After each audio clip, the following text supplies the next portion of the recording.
duodenal ataupun dekat esophagus. Okay, dia depends on the location. Okay, a peptic ulcer is an excavation that forms in the mucosal wall of the stomach, in the pylorus, in the duodenum, or in the esophagus. Okay. Sorry.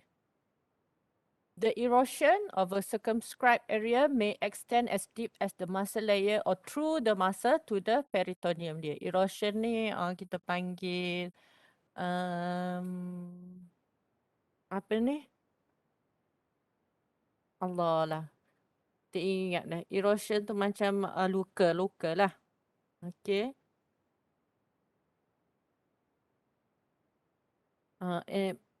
Hakisan, luka disebabkan hakisan itulah.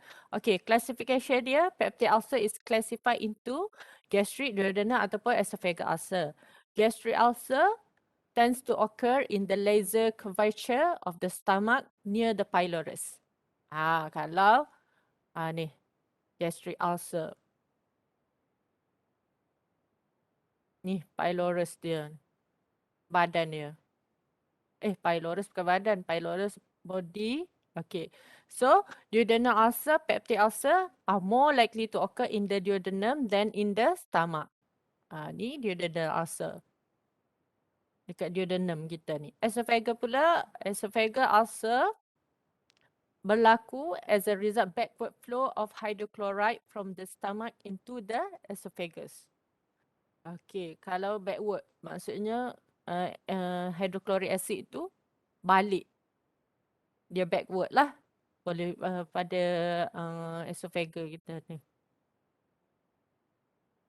Okay.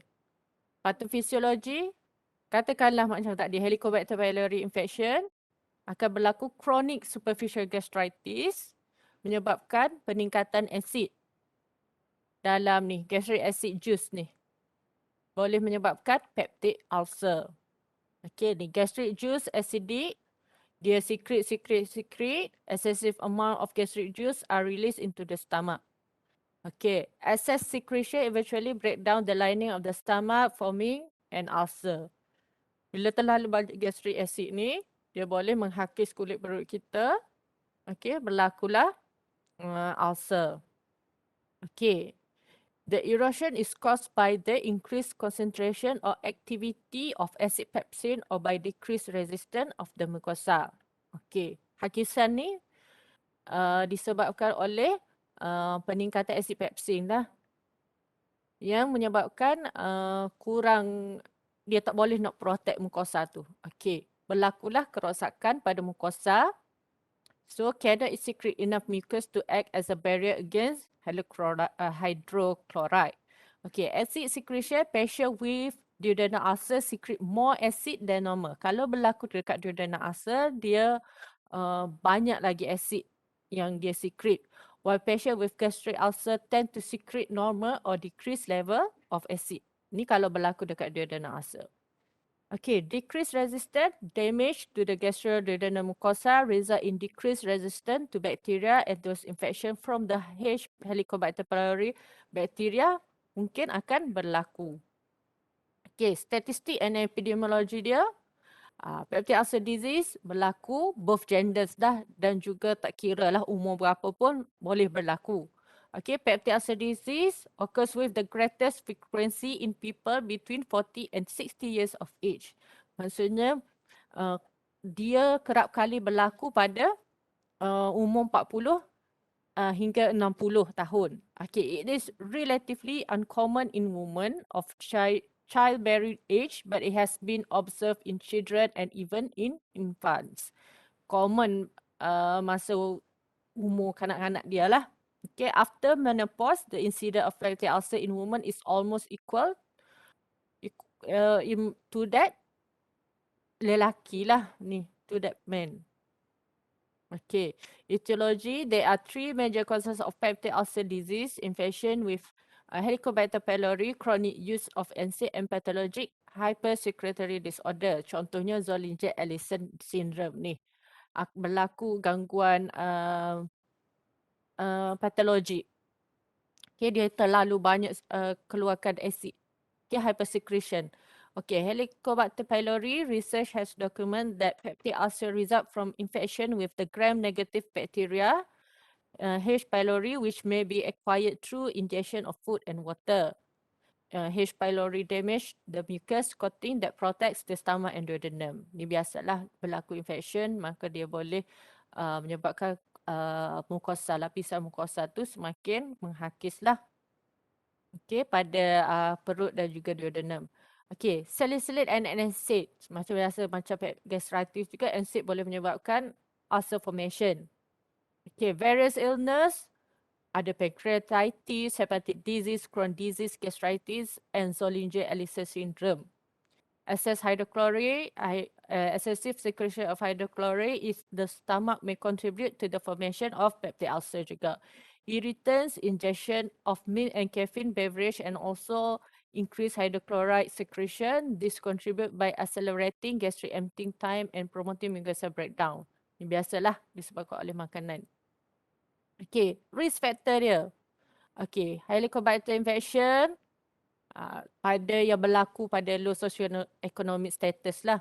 Okay, crowded, terlalu banyak tempat tu terlalu crowded and unsanitary living condition, maksudnya tak bersih dan bekalan air dan makanan juga tak bersih. Okay, penggunaan NSAID yang terlalu lama, advanced age lah, history of ulcer, concurrent use of other drugs such as glucocorticoid or other NSAID lah. Okay, alkohol sama juga dengan gastritis. Risk factor dia sama juga dengan gastritis, peptic ulcer ni. Pengambilan alkohol, smoking dan juga tapi dia gastritis tidak tiada risk factor of blood type, tapi peptic ulcer ada. Okay, gastric ulcer tends to strike people with type A blood. Why? Duodenal ulcer tends to afflict people with type O blood. Okay, kalau gastric ulcer dia berlaku pada orang yang berdarah A. Kalau duodenal kebanyakan pada O lah, berdarah O. Okay, ni family history. They have untreated stress, biasalah. Family history ni maksud PUD ni adalah peptic ulcer disease. Maksudnya adakah mak ayah dia ada peptic ulcer disease ataupun adik-beradik lain ada peptic ulcer disease. Okay, have untreated stress ni maksudnya bila kita tak rawat stres kita, dia boleh menyebabkan banyak gangguan. Dia bukan sahaja peptic ulcer, dia banyak lagi gangguan kalau kita tak rawat stres. Dan juga makan makanan yang pedas lah. Berasi, alkali, okay. Clinical manifestation, pain, sakit.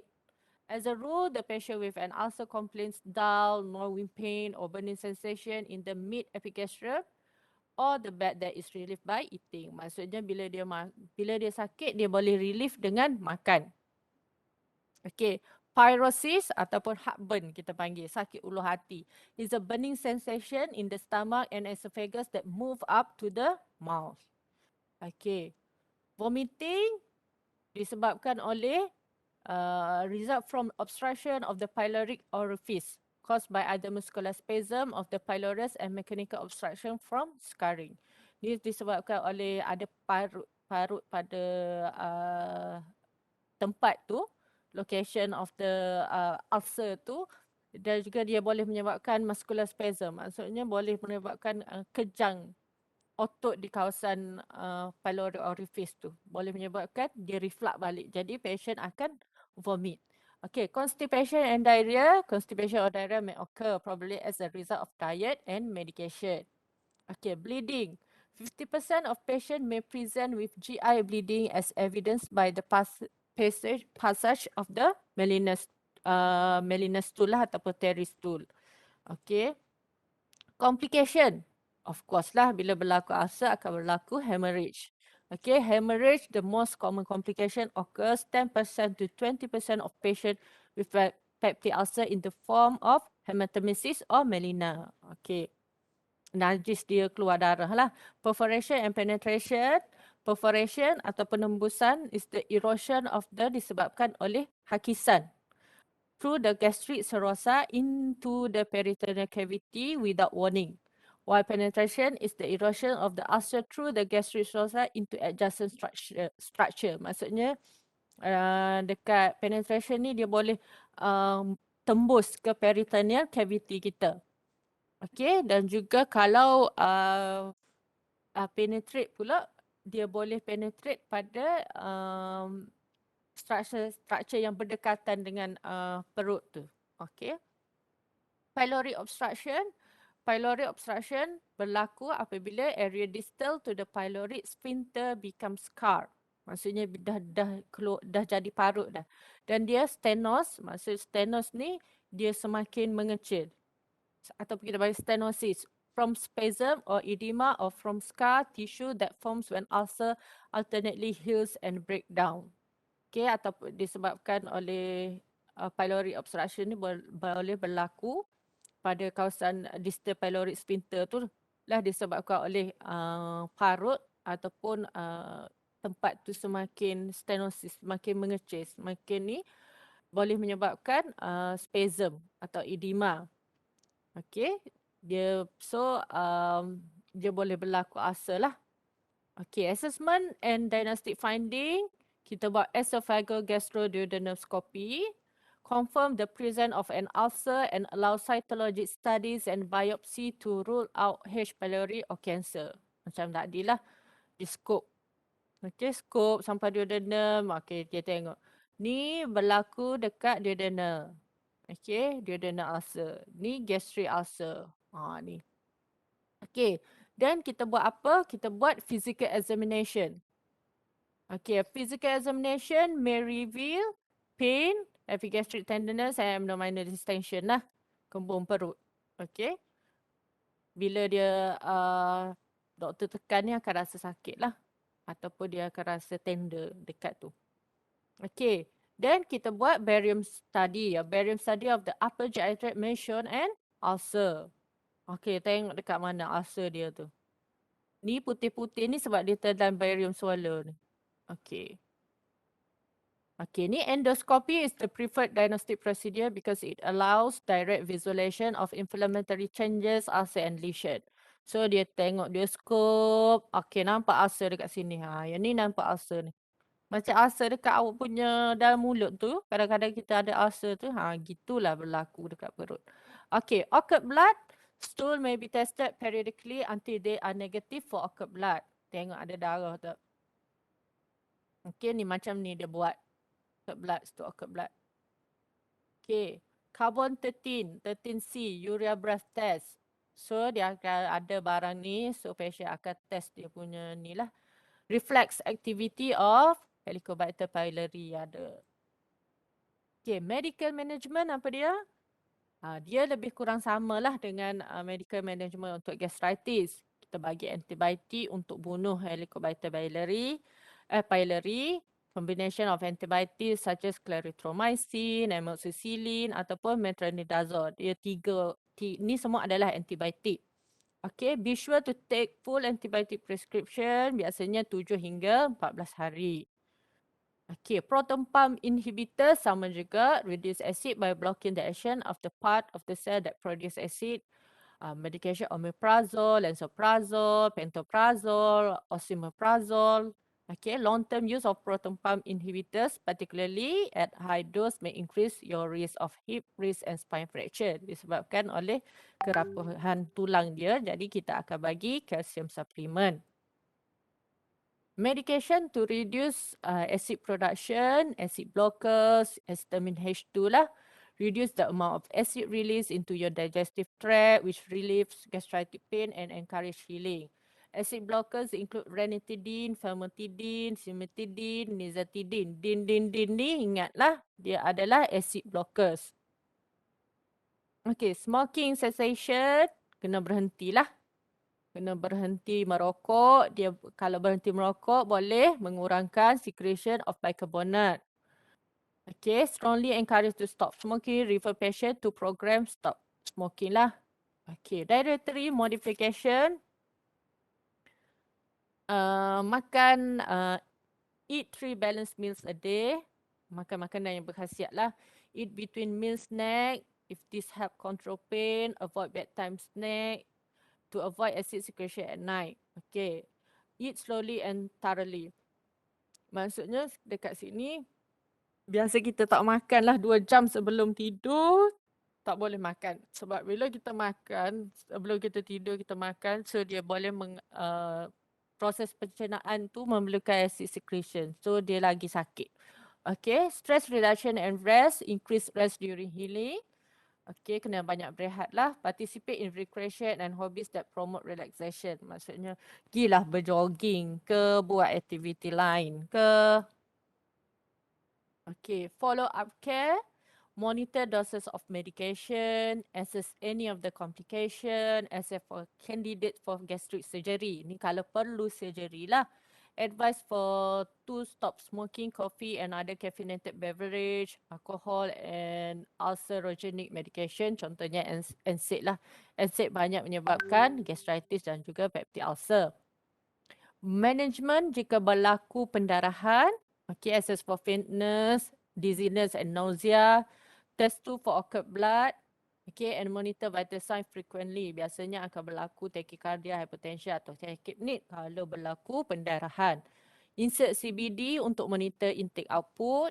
Insert and maintain IV line lah for infusive fluid and blood. Monitor laboratory values terutamanya hemoglobin dan hematocrit lah. Insert nasogastric tube. Monitor drainage. Monitor oxygen saturation. Kalau berlaku, kalau oksigen dia low, bagi oksigen terapi. Okay. Recumbent position with leg elevated to prevent hypertension or place patient on left side to prevent aspiration from vomiting. Okay, treat hypervolemic shock as indicated jika berlaku hypervolemic shock lah. Sense taker Blackmore tube placement. Ni salah satu tube lah kita masukkan dalam badan pesakit untuk stop bleeding. Gastric lavage using cold saline. If still bleeding, inflate the balloon. Blood transfusion if acute bleeding. Ni sense taker Blackmore tube ni. Okay, untuk menghentikan pendarahan. Okay, kalau perlu surgery, patient akan lakukan surgery lah, surgical management. For patient with intractable ulcer, those that fail to heal. Maksudnya dia tak boleh rawat, tidak boleh dirawat selepas 12 hingga 16 minggu. Kita bagi medical treatment, contohnya bagi ubat apa semua tak jalan, barulah kita buat surgery. Vagotomy with or without pyloroplasty, transecting nerve that stimulate acid secretion and opening the pylorus. Enterectomy, removal of the pylori antrum portion of the stomach with anastomosis, surgical connection. Okay, duodenum, gastroduodenostomy or Bill Rod 1 ataupun jejunum, gastroduodenostomy ataupun Bill Rod 2. Okay, ni contoh vagotomy. Saraf ni, dia potong, dia cut. Okay, ni nerve dia cut. Pylorus, okay, dia buka ni dan dia jahit balik. Fundus ni, Bill Rod 1, gastroduodenostomy. Gastroduodenum, dia buang tempat yang berlaku ulcer tu dan dia cantum balik. Ataupun Bill Rod 2, gastroduodenostomy, dia buang tempat ulcer tu, dia terus duodenum, dia buang duodenum patient dan dia terus dia sambung body dan juga jejunum tu. Okay. Truncal vagotomy with enterectomy. Ni tempat dia remove dan dia sambung balik. Duodenum dan juga body. Bill Rod 2, dia potong ni, dia sambung jejunum dengan body. Okay. Vagotomy ni vagus nerve lah. Okay. Kalau kita ingat vagotomy tu dia berkait dengan nerve. Okay, vagotomy is the surgical cutting of the vagus nerve to reduce acid secretion in the stomach. Vagotomy is an essential component of surgical management of peptic, duodenal and gastric lah ulcer disease PUD. Okay, pyloroplasty. Pyloroplasty is surgery to widen the opening in the lower part of the stomach. Pylorus, dia buang pylorus ni, so that the stomach contents can empty into the small intestine. Okay, tengok sini. Okay, the pylorus is a thick muscular area. When it thickness, food cannot pass through. Pylorus ni dia tebal dan juga banyak masa dekat situ. Apabila tebal, so makanan tak boleh nak lalu lah. Pyloroplasty is a surgery that is performed to help the stomach empty foods more easily. Maksudnya pyloroplasty ni dilakukan adalah untuk membantu perut tu cepat mengosongkan perut tu. Okay. Pyloroplasty, during the surgery, the surgeon cuts into the pyloric sphincter lah. Dia cut pyloric sphincter. Basically makes a larger opening lah at the bottom of the stomach. Dekat ujung, dekat perut tu dia akan jadi lebih besar lah. Dan juga membantu untuk masa lebih relax. Okay, the pyloric sphincter is the muscle that helps regulate the empty of food from the stomach into the small bowel. The idea behind this process is that gravity may help the stomach digest food more easily. Ni disebabkan oleh tarikan gravity dia lah. Okay, selepas prosedur, the patient will be given IV fluid and remain the hospital for approximately 6 to 8 days dah, 6 hingga 8 hari dia kena duduk di ward. Okay, untuk penuh full recovery, 4 hingga 6 minggu lah diperlukan. Okay, Billroth 1. Tadi antara gastroduodenal, dia sambung gastro, body of the stomach tu dengan duodenal. Okay, removal of the lower portion of the antrum of the stomach yang mengandungi cells that secrete gastrin tu, as well as small portion of the duodenum and pylorus. The remaining segment is anastomose to the duodenum. Ni. Ni Billroth 2 gastroduodenal. Dia buah duodenal. Okay, dia sambung dengan jejunum. Removal of lower portion antrum of stomach with anastomosis to jejunum. Dotted line show portion removed. A duodenal stump remains and is overseen. Ni gastrectomy. Ni adalah gastric surgery lah stomach kita. May be performed on patient with fatty ulcer who have life-threatening hemorrhage. Okay, kalau berlaku pendarahan yang teruk ataupun obstruction ataupun perforation ataupun penetration or whose condition does not respond to medication. Maksudnya tak boleh nak ni dah dengan medication. Jadi dia akan buang part ataupun sebahagian ataupun semua stomach tu. Gastric tu. Okay. There are 3 main type of gastrectomy.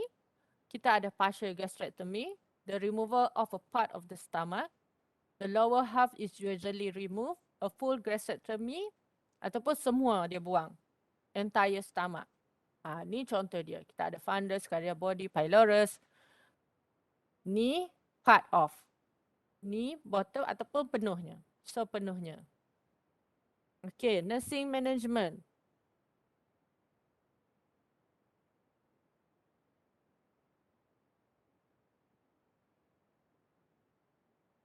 Sorry.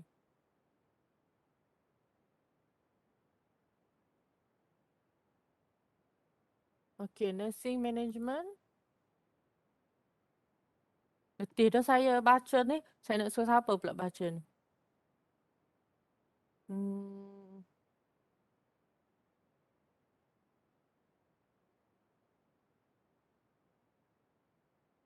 Kristina. Kristina nak baca. Kristina baca. Kristina. Ya. Baca Kristina. Semua Puan. Semua. Okay. Nursing management, relieving pain and improving nutrition. Satu, assess the level of pain using pain score 1 to 10. Second, administer prescribed medication.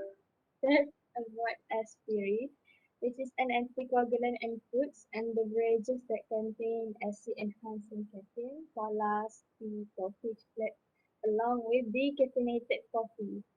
Fourth, encourage patients to eat regularly spaced meals in a relaxed atmosphere, obtain regular weights, and encourage dietary modification.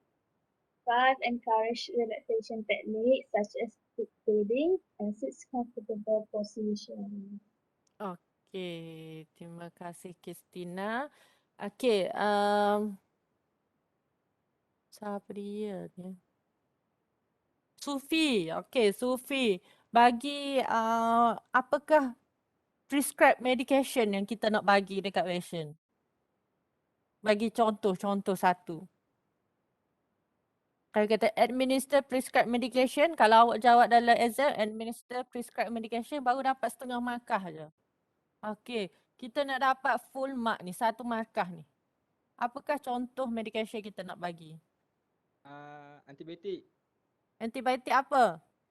Antibiotik action kill H. pylori. Ah, H. pylori itu adalah function dia. Kill H. pylori function dia. Contoh ubat. Antibiotik. Amoxicillin. Okey. Betul, amoxicillin. Okey. Kalau nak jawab dalam exam, administer prescribed medication, contohnya amoxicillin, apakah rasional dia adalah untuk bunuh kuman Helicobacter pylori. Macam tu. Katakanlah awak nak jawab H2 histamine. H2 histamine contoh ubat dia apa dia? Ranitidine. Ranitidine ke apa tadi? H2 contohlah proton pump inhibitors ke omeprazole. Contoh function dia adalah untuk mengurangkan pengeluaran asid. Contoh. Dapatlah full mark dekat situ. Okey. Seterusnya reducing anxiety. Painkiller. Painkiller adalah NSAID juga. So kita tak bagi painkiller. Okey, kita bagi kalau kita nak bagi untuk relief pain, kita bagi antacid. Macam MMT, magnesium trisilicate. Sebab painkiller tak boleh bagi sebab dia boleh menyebabkan macam tadilah, dia adalah salah satu golongan NSAID. NSAID tu penyebab kepada gastritis dan juga peptic ulcer. Jadi kita tak bagi painkiller. Kita just bagi yang boleh mengurangkan tu adalah antacid lah. Ataupun proton pump inhibitor, histohistamine. Itu adalah ubat-ubat yang boleh mengurangkan kesakitan dia. Okey, Kavita. Puan. Okey, Thank you. welcome. Okey, seterusnya reducing anxiety. Ain Fatah. Baca Ain.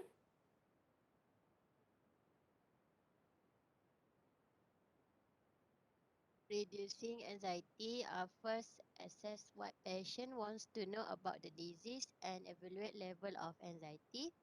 Encourage patient to express fears openly and without. Second, Criticism. explain diagnostic test, administering medications on schedule. Third, interact in a relaxing manner. Help in identifying stressors and explain effective coping technique and relaxation methods. Lastly, encourage family to participate in care and give emotional support. Okey. Terima kasih Ain. Ain tak sihat ke? Sihat. Oh, okey. Hadirah. Okey. Hadirah ada ke? Ya, ada Puan. Okey. Explain diagnostic test. Bagi dah satu diagnostic test kita nak buat dekat patient ni. Uh,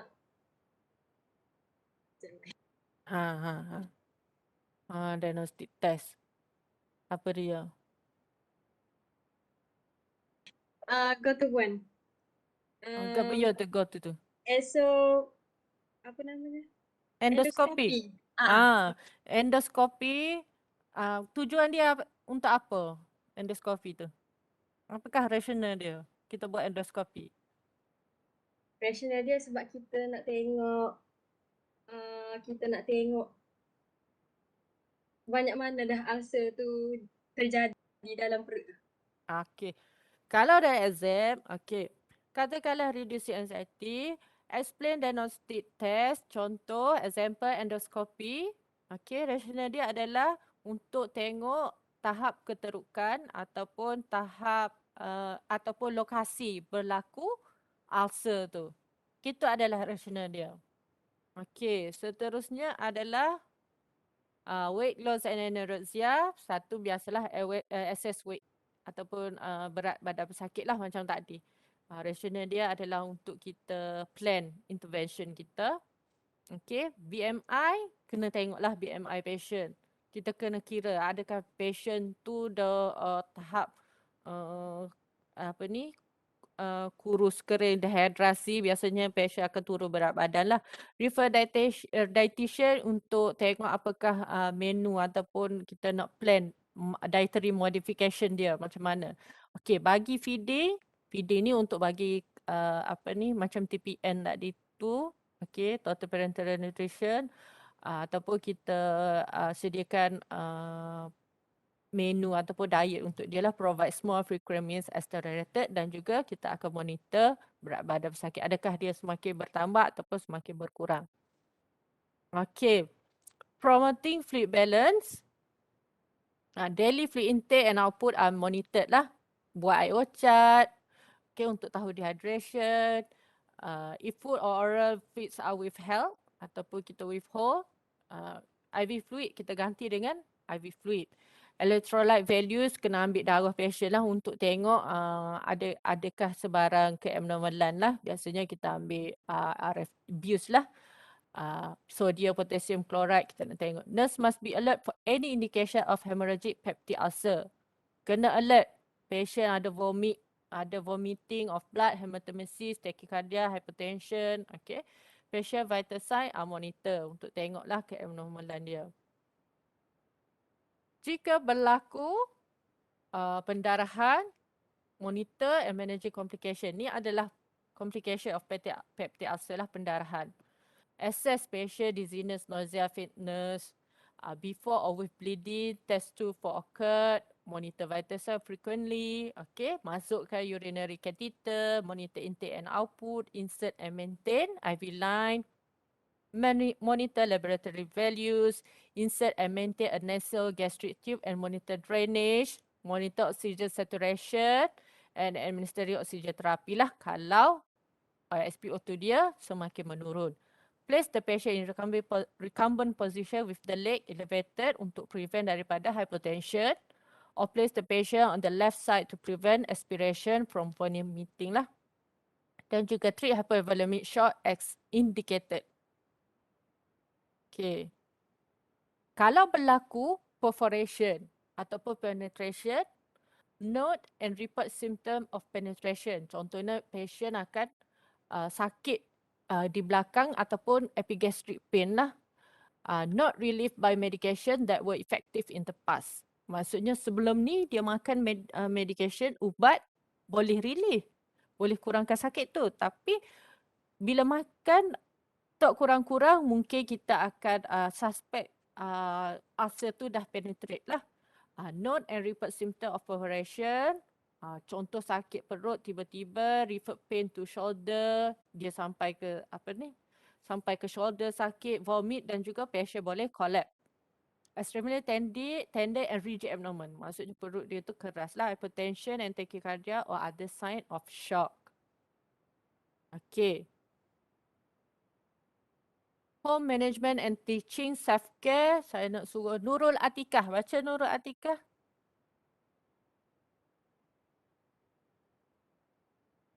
Home management and teaching self-care. First, betul lah. assist the patient in understanding the condition and factors that help or aggravate it. Second, teach patient about prescribed medication, including name, dosage, frequency, and possible side effects. Also identify medications such as aspirin that patient should avoid.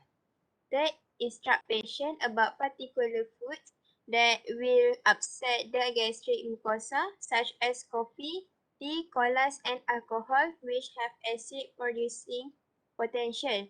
Fourth, encourage patient to eat regular meals in a relaxed setting and to avoid overeating.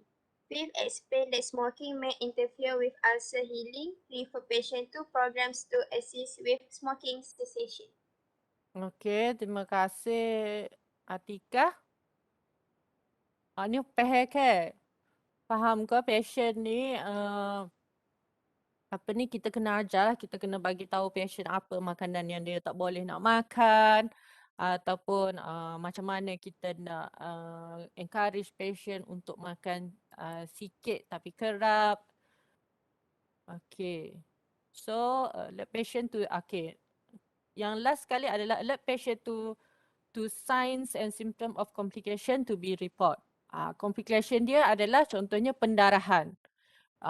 Kulit patient jadi cool skin, sejuk, confusion, increased heart rate, labor breathing and blood in the stool.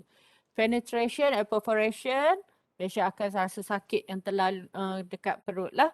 Rigid and tender abdomen, vomiting, muntah, elevate temperature and increased heart rate and pylori obstruction. Nak tahu pylori obstruction ni, patient akan ada simptom nausea, vomiting, distended abdomen and abdominal pain. To identify obstruction, insert a monitor nasogastric tube more than 400 ml residual suggest obstruction. Maksudnya kalau keluar residual fluid dia lebih daripada 400 ml, maka kita akan suspek ada berlaku obstruction lah. Okay. Discharge and home care guidelines, apakah faktor? Dia kena faktor that affect the disease, dia kena elakkan lah. Medication, medication, contoh medication yang yang doktor prescribe lah, macam proton inhibitors, antibiotik, antacid tadi, H2 histamine. Diet, dari segi diet macam mana patient kena kurangkan makanan yang spicy, kena kurangkan caffeine. Lifestyle, dari segi lifestyle patient kena banyakkan melakukan relaxation teknik, pergi bersenam atau sebagainya lah.